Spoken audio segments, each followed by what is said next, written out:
Theaters TV.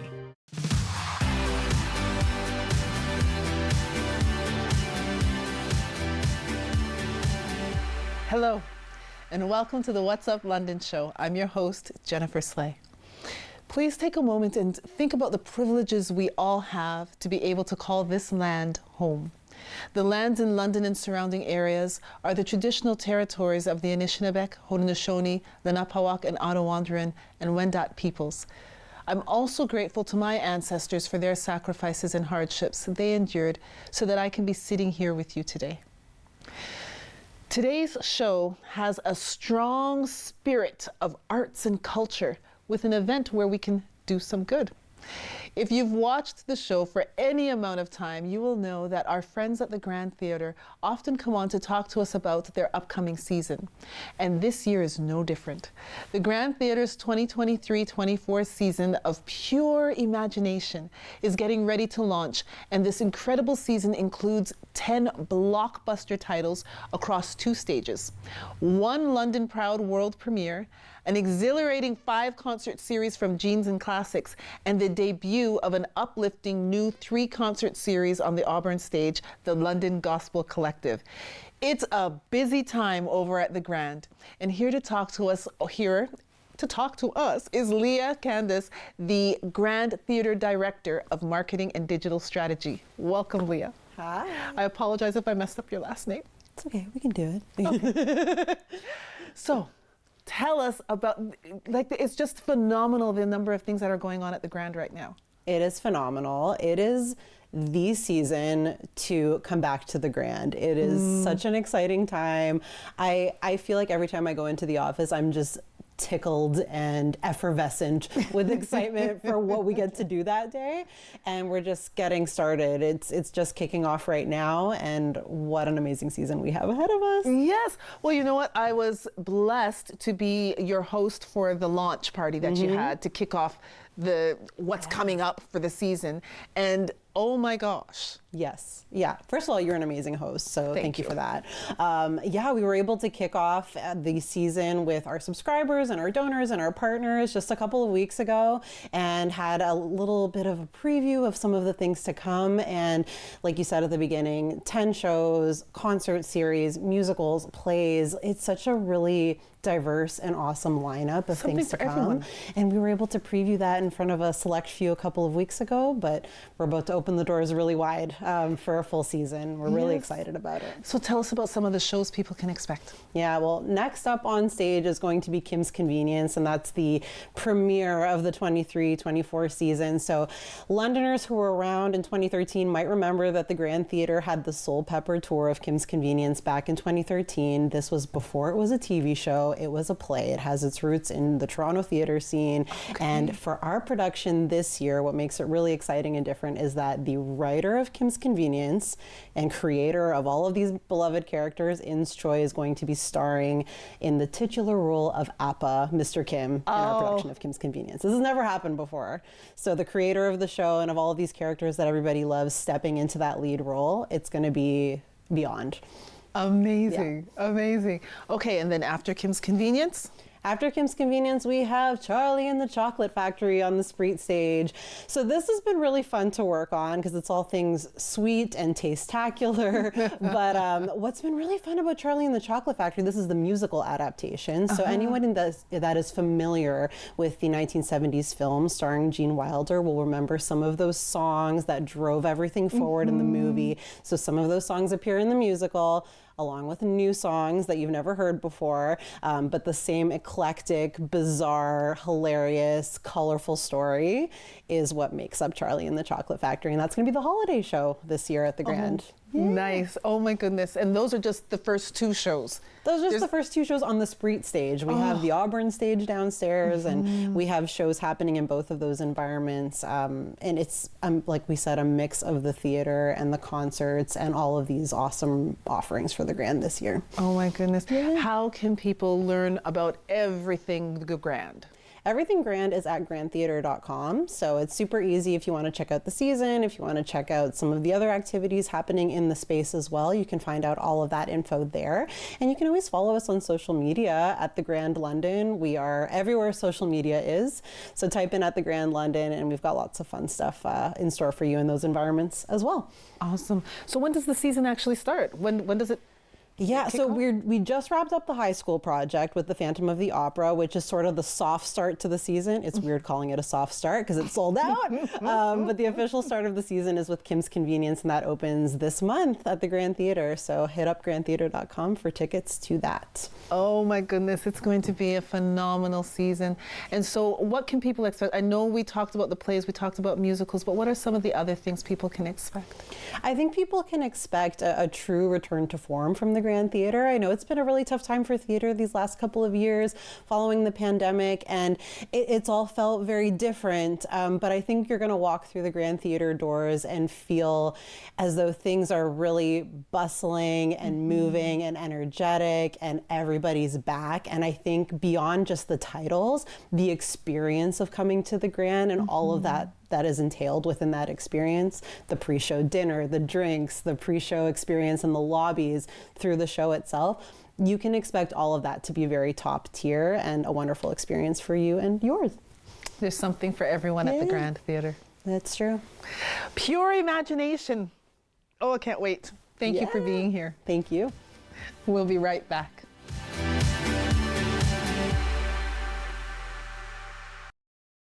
This program is brought to you by the following sponsors.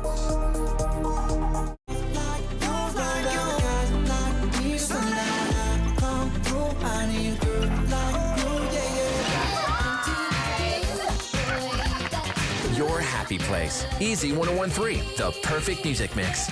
Carbon monoxide is a deadly gas you can't see, smell, or taste. Homes with fuel-burning appliances and/or attached garages must have working CO alarms installed outside all sleeping areas. Don't let the silent killer get you. Install working CO alarms today. Hi everyone, my name's Ranger M. I love to knowledge share, and that's just what I'm going to do with you. So come on, let's go learn with Ranger M.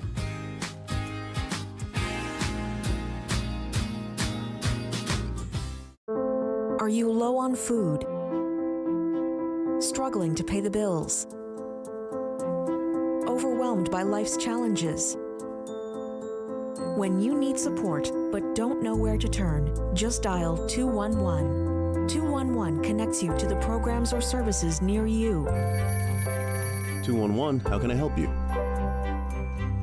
211, help starts here.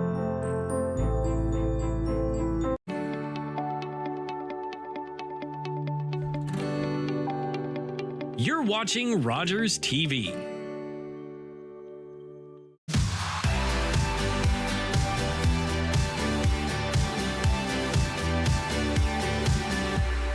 The Forest City Film Festival is not just about showcasing regionally connected talent. They aim to cultivate the cinema culture in our region, and so they are introducing audiences and filmmakers to some of the greatest films being made worldwide.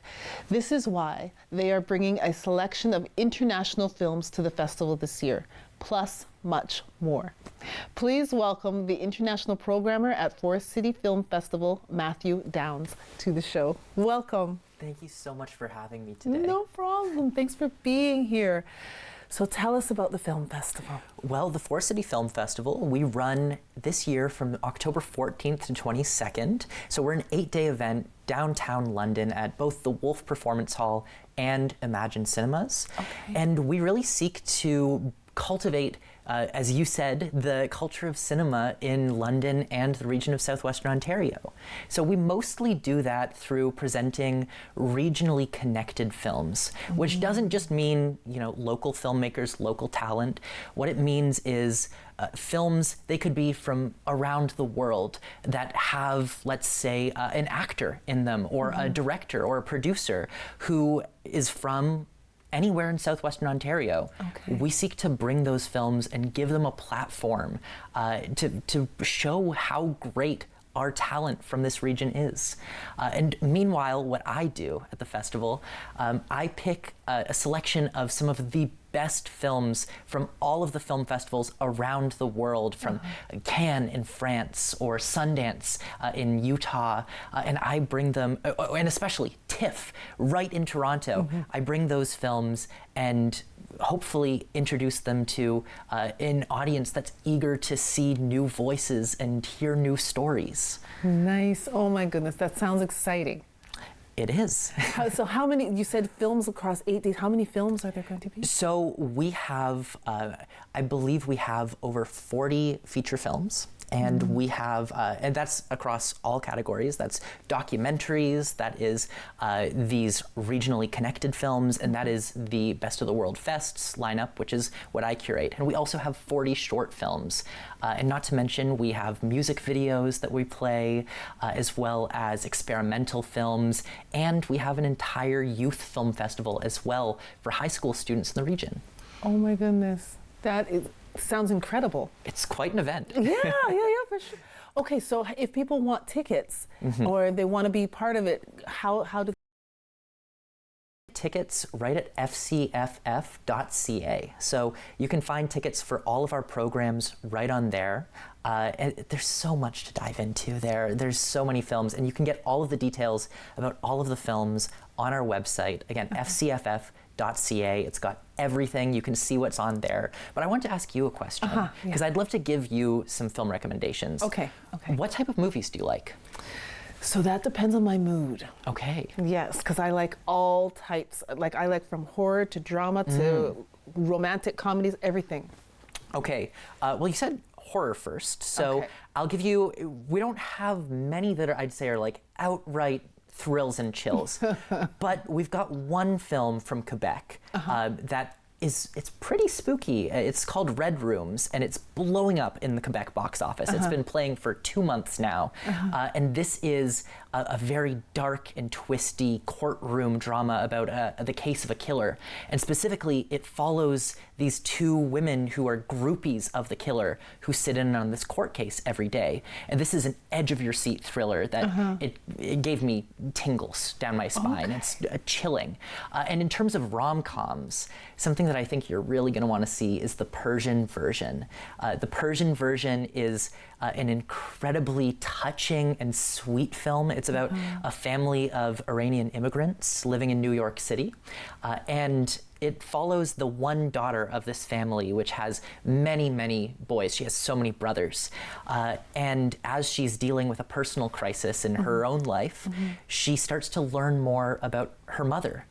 And it's a story about immigrant parents and learning about the struggles that they went through and overcame, and learning to appreciate everything in our parents' lives. It's beautiful, it's heartwarming, it'll make you laugh, make you cry, and it was the film that won the audience prize at the Sundance Film Festival, which is pretty high praise.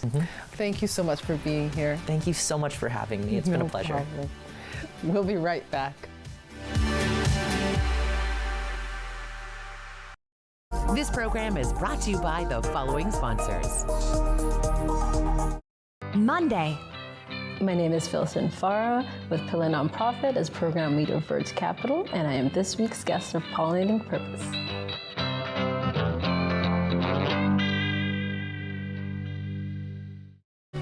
Do you have questions about menopause and the menopause journey? We've got you covered. Join us for the Modern Woman's Menopause Show, and hopefully we can give you some answers. And of course, my friends, don't forget to sparkle. Hi everyone, my name is Dr. Mario Elia, and I'm the host of a new show here on Rogers TV that we're calling Keeping London Healthy with Dr. Mario. So tune in Wednesdays at 6:30 p.m. and we'll see you then. Everybody knows not to drink and drive, but some people still think it's okay to take drugs and drive. Police have the authority, the ability, and the tools to determine if drivers are impaired by legal or illegal drugs. And because drug-impaired drivers can pose just as great a risk as drunk drivers, they face the same penalties, like the loss of their driver's license, a criminal record, fines, and more. A message from the RCMP, the Canadian Association of Chiefs of Police, and Arrive Alive, Drive Sober.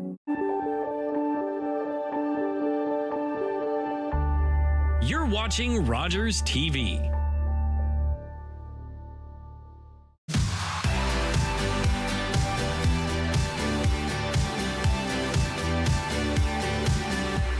At the top of the show, I hinted that we had someone here to talk to us about doing some good. Mike Mulligan, part of the Spinal Cord Injury Ontario organizing team, is here to talk to us about the wheelchair relay that is happening on October 21st at Carling Heights Community Centre. The London Region Wheelchair Relay raises awareness and support for Spinal Cord Injury Ontario through a wheelchair relay race. And the relay will consist of fun challenges that participants of all abilities will be successful in achieving. Hello, Mike, and welcome to the show. Hi, well, thank you for having me. No problem. So tell us a little bit about the relay. So the relay, it started years ago, and it really was just to be able to give kind of awareness of what it's really like to be in a wheelchair in everyday life. I mean, I'm in an electric wheelchair, I get to just wheel around, but the people that are in manual wheelchairs and having to, get through life, there is those difficulties. And anybody that's ever, been in after an, any sort of operation or anything that's in a wheelchair, trying to push yourself around can be very difficult. So we really wanted to bring light and awareness to what it's like in everyday life. So, for me, I was 16 years old when I had my accident. Okay. And had never been in a wheelchair, and it was, when I was in the hospital at Parkwood Hospital that they, the nurses there said, Mike, your wheelchair doesn't define who you are, it just gets you around. And I've had great support with my family and friends, graduated, high school, university, and then got a job and started, volunteering with the Spinal Cord Injury Ontario. And so they had this event. I love this event because, it really does. It gives people the opportunity to sit in a wheelchair, and what we do is we set up an obstacle course. Okay. So we have, pylons for them to go around. We have posts with hooks on them. So then you have to use a reacher to try to grab something off the floor without putting your feet on the floor.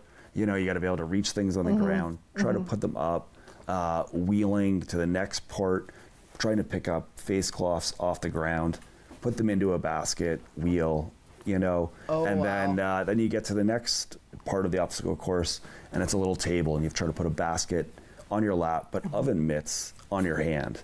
So then now you're trying to push the wheelchair with oven mitts on, because I don't have finger function, so someone that doesn't have that ability, isn't able to push their wheelchair as easy. So we really wanted to simulate kind of that function also. Okay. So we don't try to make it too difficult, but we try to make it, challenging for them to be able to get around. So it sounds challenging but fun, and a way of bringing awareness to a very serious issue, but in a fun way.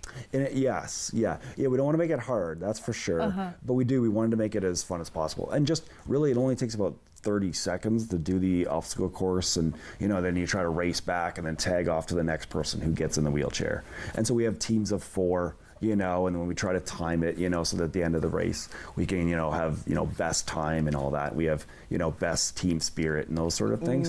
And it really, it's really, for me, I love it just because you get people that, when the race is done and the event is done, they're just like, I never really knew how difficult it really could be to be able to get around. And this is on the gym floor too, so you can only imagine, I tell people, you can only imagine what it's like, wheeling down the sidewalk or trying to get into a building or up a ramp and, those sort of things. So it's a great way of bringing awareness for businesses and organizations so that they can be more accessible.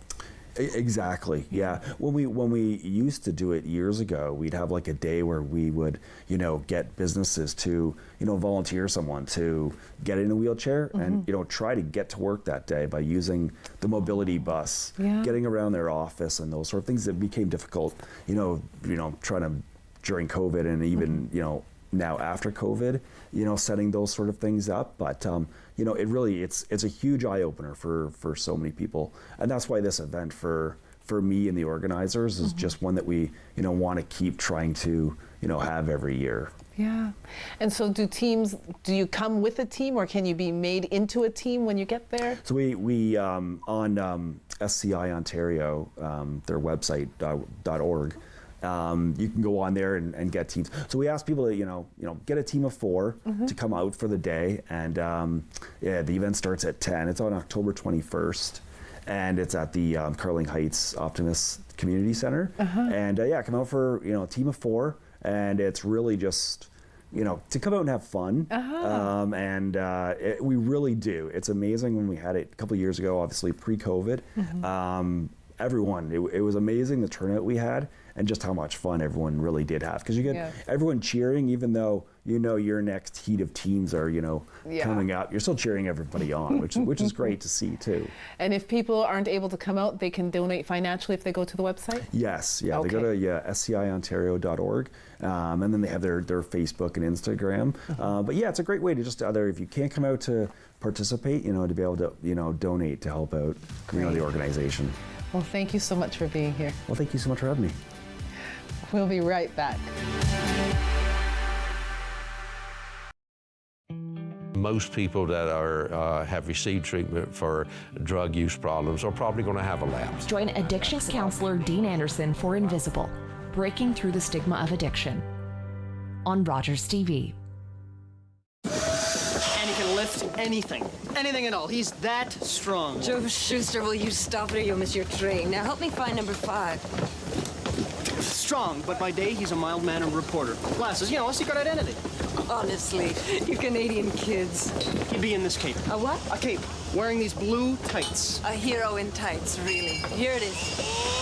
Listen, Lois, this guy is faster than anything, I swear. If you're not fast, you're gonna miss your train. That's it. A bullet.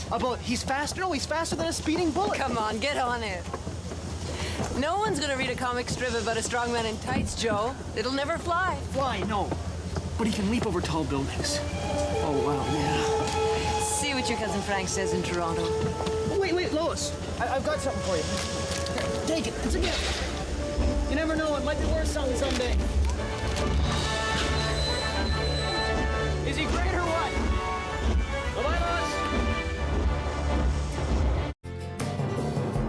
Lois. About 16% of the people we talked to actually became homeless during the pandemic. And it's a horrible thing to be.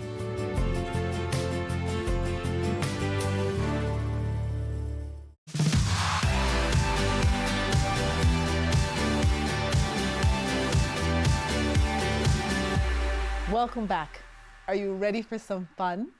On October 14th, Luna from Rising Moon Belly Dancing will be celebrating 20 years as a belly dancer in London by hosting a show.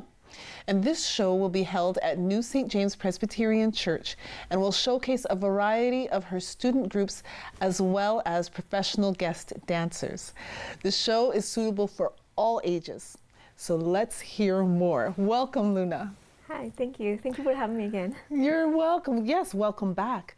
So tell us about belly dancing, because I know in my head when I think belly dancing, or when I used to before I met you, I thought it was very provocative, but it's more than that.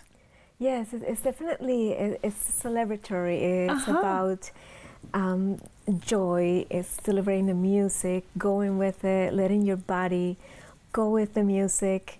It's very feminine, so it has very sensual moves, and but it's not 100% sexual like some people think. Yeah. It's, of course, you move your hips, you move your body, we shimmy, we do all these beautiful things that I think our body is meant to do, but not in a provocative way to provoke anybody, but to celebrate ourselves and to celebrate the music and to celebrate a culture that sometimes is misunderstood. So yeah. And so 20 years. Yes, it's hard to believe that it was 20 years ago when I took my first workshop. I was new to the city and I didn't know anyone, so I figured what better way than to just take a fun class, something for me for an hour a week that I can do something different and not think about anything else. And I took my first workshop and it was like love at first sight. It was an instant connection, and after that I never stopped taking classes. Even to this day I still go and take classes with master instructors from Egypt and from the Middle East. Anytime that someone brings, these wonderful people from the Middle East, I'm like, take the opportunity, go learn some more. There's so much belly dancing, I feel like you never stop learning. There's something new to learn. Oh, that's wonderful. So tell us about the event. So it's going to be on Saturday, October 14th, It's a celebration of 20 years, a wonderful journey. And so a lot of my current students will be dancing, some other students that are returning. I also have some guests. One of them is a Hawaiian dancer. She's teaching classes at the studio right now. And then another one of our guests is the flamenco dancer. We do have some things in common with both of those dances, so I figured it would be a good way to show people something besides belly dance that it has some similarities, but it's not quite the same. So there's going to be a lot of variety. It's suitable for all ages. All families can come. It will be about an hour and a half long. So we're going to show different styles. In belly dancing, there are so many different styles. So many pieces that we've created that will show you folklore, oriental, like everything you will see in belly dance, we'll do a little bit of that. We also have an instructor from Hamilton. He teaches a class that is a little bit more tribal, more folkloric. So he will be coming from Hamilton with his group. That's something people ask me all the time, can men belly dance? And the answer is yes. So, so you have male belly dancers in your classes? Sometimes I do. He has had a couple as well. Okay. Mostly women right now, but he is a male belly dancer and he's quite a character. So that's something that people can come and see as well, a man belly dancing, because that's something people ask me all the time. And the athletic ability, right? Do you have to be fit to be able to do belly dance? Not at all. No, any fitness level. We do a lot of cardio. Like when you shimmy, you're gonna get your exercise, but it doesn't. You're not required to be super fit or anything like that. You'll build up to it. I always say, it's low impact exercise, but listen to your body. I've done this for a very long time, so to me it's second nature, and I can get carried away, but I always tell people, don't feel like you have to follow me 100%. If you are tired, bring your arms down, have a seat, grab some water, just listen to your body. Your body will adjust to it, and don't think you have to get it on the first try. Your body has to get used to it. It's very different from other dances, so it just requires you to be very relaxed and get into it. So, where can people find you? I'm in Wortley Village, so I'm right on Wortley Road, across from like the supermarket, Value Mart. So the building is got 3 levels. I'm in the basement. It's 190 Wortley Road, and it's Unit LL5. Awesome. So they can find me online too. I have Rising Moon Belly Dance is my website. So I have the schedule of classes. If anyone has any questions, they can fill out a form and reach out to me. And classes are ongoing all year. Great. So anyone who is interested in giving it a try, I host free workshops at the end of each session. So usually every 3 months or so, there's an opportunity to come and give it a try. See if it's for you. So, well, congratulations again, Thank you. Luna. Thank you for having me. Thank you for being here. And that's a wrap. Thank you to our guests from the Grand Theatre, the Forest City Film Festival, Spinal Cord Injury Ontario, and Rising Moon Belly Dancing for making the show so fun today. Please visit their websites and their social media platforms and share with your networks. If you are able, attend and support their events. In addition, we ask that you like, comment, and share this episode of What's Up London with your networks so that more people can hear about the amazing events happening in our city. Until next time, be safe, be kind, and be the change you want to see in this world. Bye.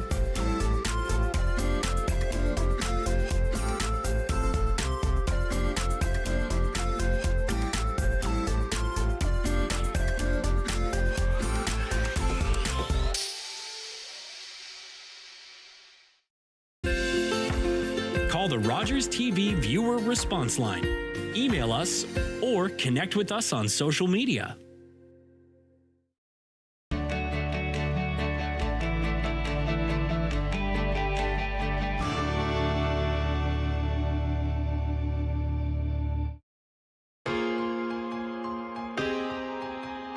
I just wanted to take a few minutes to thank all the dedicated volunteers throughout the summer and winter months and through the years for all your hard work and your dedication to giving up your weekends to come out and be part of the volunteer program here at Rogers. So I just want to say thank you very, very, very much.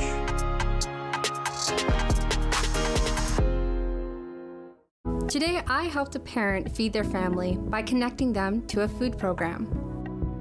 Today, I helped someone connect with mental health support.